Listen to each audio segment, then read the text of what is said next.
brothers, friends, family, fellow explorers, lend me your ears. Well, strangers from distant lands, friends of old, you've been summoned to answer the call of graduation. It's finally here. The last 4 years have come and gone, but be glad, not sad. Everyone here would probably agree. It's been a ride, warp speed. But there are two things that are good to keep in mind when next year comes around and we start crafting our own life stories. At least two things we don't think about too often. First off, seriously, nobody's got a single clue how events in your life are going to transpire. I mean, we're all probably at some level dwelling on what we're going to do or who we're going to be or whatnot. No one knows for sure. But be careful, because there's an assumption here that a lot of people make. People jump into the workforce obsessing over really silly things, wealth, power, privilege, status, and the like.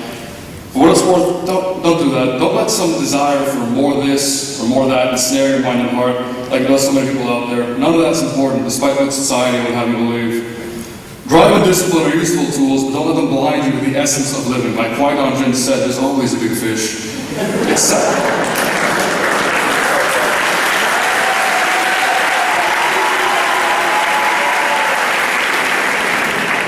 It sounds kind of stupid, but living really is all about the little things. Just like how the best parts of class always begin with, please pardon the following announcements. Announce us, interrupt us, that's what we all love most. But anyway, find a place in life where you're happy and comfortable and doing some good. And showing the people you care about and care about you, that's really it.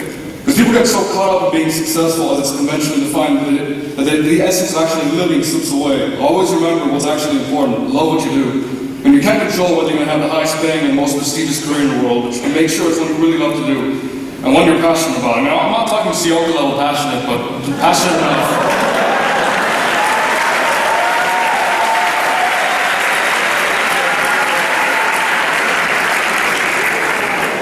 And remember that nothing's more important than friends and family. We're explorers, but we're also human. Don't sacrifice loved ones for success. It's not that being successful is inherently bad. Success isn't what society believes it to be. If you've done what you really love and share what those really care about, you'll have a more successful life than any president or hedge fund manager or rock star or what have you. It's not what's out there, it's what's in here. You gotta be satisfied in here, because that's what counts. It's the little things like that that fill the volume of living and make it worthwhile. Don't lose sight of them. Enjoy little things, which leads to the second point, because this is one of those little things that's extremely important, but extremely neglected. Don't be afraid to be the hero. The good guy. There seems to be a noticeable lack of them out there in the real world. And there's a lot of, not bad people, because people aren't inherently evil, they just do not so good things. But a lot of bad things that people do out there in the real world. Sorry. But people who maintain an internalized goodness, even in the face of injustice and cruelty, seem few and far between. The world in life experience is going to try their very best to stamp the good guy out of you and turn you into a Lord Vader, or hey, Lord Magneto, or take you from the spit. The point is, don't let that little spark of idealism and foolish youthful optimism inside you get crushed to death as you mature. That's one aspect of our character we should try never lose in the mess of the real world. It's our soul, it's our humanity. That little fire inside us, that idealism, that belief in the best of humankind, the faith that the world can be better, and the desire to help people. It sounds silly, but it really isn't. Idealism isn't such a horrible thing. It gets a pretty nasty rap that it doesn't deserve. Maintain the hope that things can always be better, and always believe that you can be the agent of that change. Believe in yourself and the people around you, and it might be a cliche, but never stop doing the right thing.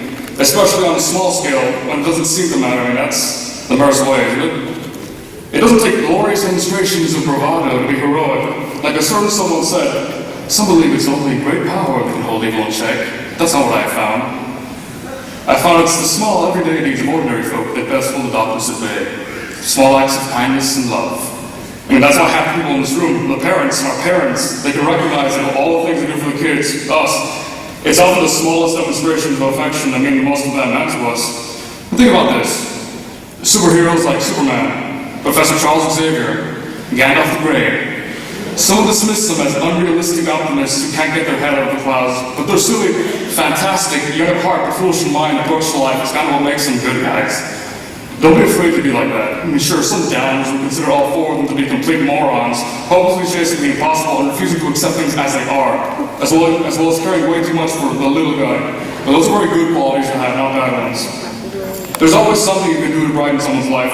or make the world just a little better than it was that morning. No matter where you end up in life, at the top or at the bottom, called a success or a failure, blessed by luck or cursed by fate, don't stop caring about other people. Help those who need it. After all, we're all in this reality together. Remember that.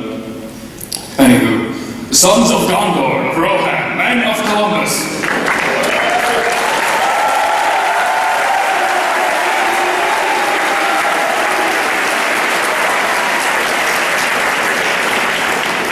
Paraphrasing Charlie Chaplin, you have the power. You have the power to make this life free and beautiful. You have the power to make it really a wonderful adventure. Because that's what it should be, an adventure. We might as well live up to our title of explorers and give yourself credit. Never let anyone tell you what you are or aren't capable of, or what you can or can't amount to. You have the power to live the only life worth living, one full of real happiness and the occasional romantic or heroic escapade. But really, only you can decide what does and doesn't matter in your life. Like a certain someone said, Luke, you have not yet realized your importance. You have only begun to discover your power.